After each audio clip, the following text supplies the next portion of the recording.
Perhaps your VPN software or device knows who is connected to the network, and perhaps with what device, when they connected, where they are physically, or at least that they're off your corporate network.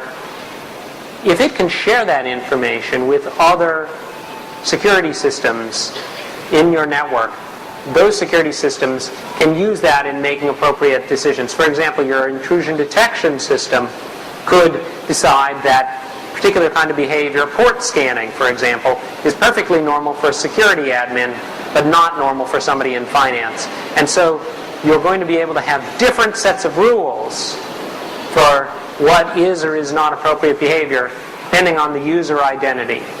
And only by sharing information between your VPN or your NAC system that knows who's who and what's what, share that information with your intrusion detection system.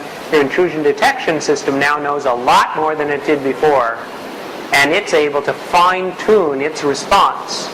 It's not going to throw a bunch of false positives or false negatives. I mean, the problem with intrusion detection has always been, where do you set that knob? If it's too sensitive, you spend all your time searching through reports of problems that aren't really problems. And if it's not sensitive enough, you miss things that are really a problem. So you want to be able to not just have one knob for intrusion detection, but have different policies for different people, because different people have different normal sorts of behavior, or different devices on the network.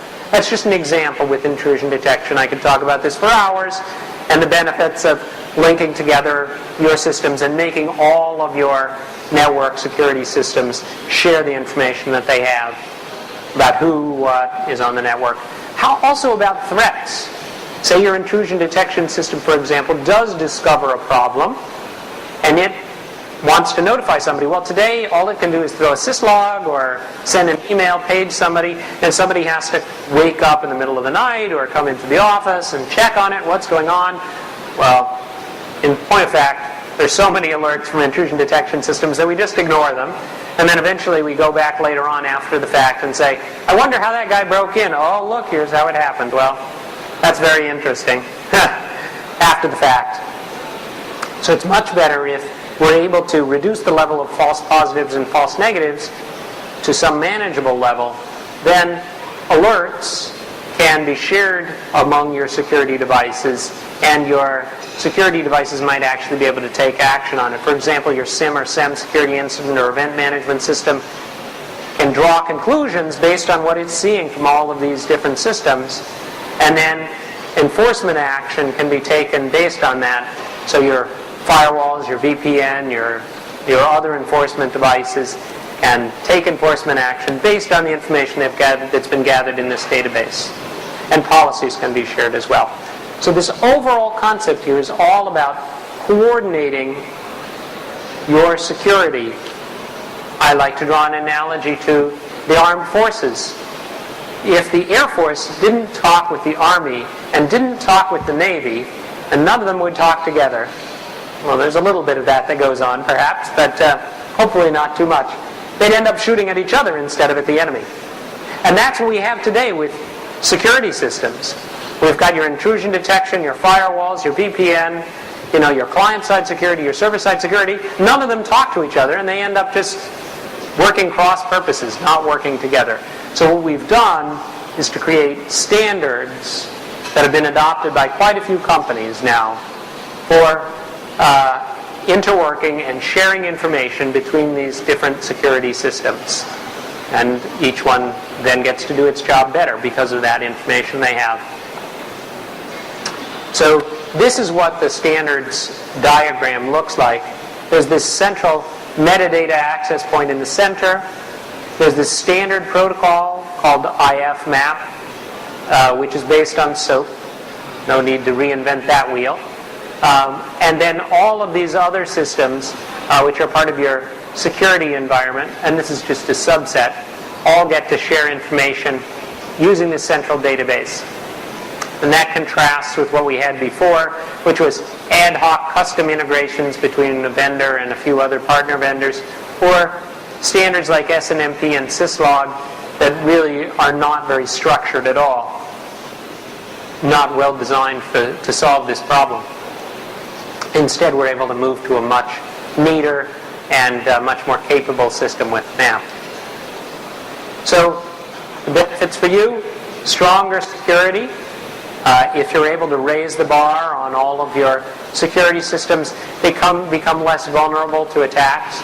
So you want to build in things like Trusted Platform Module to gain those benefits. Also, faster response. If we're able to reduce the number of false positives and false negatives and share information about threats that are going in, then when something happens, there can be an immediate response, and that can be automated. That translates into less time spent monitoring and managing systems, security systems, and dealing with extraneous alerts. More flexibility, so different users get different levels of access, and different policies are applied to different users. And the ability, if you like, to have a single security policy, instead of having to have one policy for firewalls, which is based on IP addresses and ports, and another one for your server access controls, which is based on users and roles. You can have a single policy because everything now has enough information to be identity enabled and to work on that basis. Your policy can be in business terms and doesn't need to be translated down into low-level terms that particular security device will understand. They all have the same concept, they all share the same database. So you can have better consistency there and easier management. And ultimately, it's all about product choice. So by using an open standard solution, you get the ability to choose what vendors you want to use in your system. You're not getting locked into one vendor or another.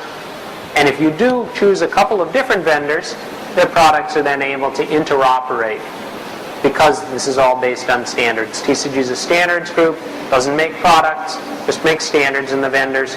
And these are some of the vendors, not all of the vendors, but some of the vendors who've adopted our standards. The vendors embody those in products. So, coming to the end of my talk here. How do you deploy this if you decide you want to? Well, the first thing to do is to get some more information. You don't deploy anything based on a 20-minute talk from some guy at a conference. You go out and you do your research. Go out to the TCG website, read up on it, read the case studies, customer commentary on the topic, design guidelines, and even the standards and architectures if you want to. Look at making a case to management based on the benefits that we've articulated. And then if you do decide you want to require support for these standards, then ultimately that's something you bring back to the vendors. This is the reason that I come out to talk with you guys, is because ultimately the requirement and the demand for standards comes from customers. That's how we ended up with an internet. It wasn't the vendor's idea to create the internet. In fact, the vendors were perfectly happy with you continuing to use IPX and AppleTalk and NetBIOS and etc. Every vendor having their own standard for networking. That was great from their standpoint, because once you bought one of their products, you just had to keep on buying from the same vendor, right? It was perfect from their standpoint. Not so great from a customer standpoint, not so great from an information sharing standpoint, from a collaboration standpoint. Now I think we all can agree on all the vendors. Certainly Juniper is a big supporter of standards and the network. We all can agree that open standards are the way to go for networking. But in this case, just like in every other case, you're going to have to demand the standards from the vendors in order to get their support. They don't build it in there unless the customers demand it. So that's why I'm here to talk to you about it. And then I always recommend an incremental deployment approach. When you come to some new technology like this, try it out on the IT department first. And you can find some of the problems, not that there would be problems, but there's always a little adaptation and learning that has to happen whenever there's a new technology being rolled out. And I don't recommend rolling out any new technology to 50,000 users day one. And then you get to enjoy the benefits. So just to finish it up, here's URL for Trusted Computing Group, our website, where you can get more information about it. And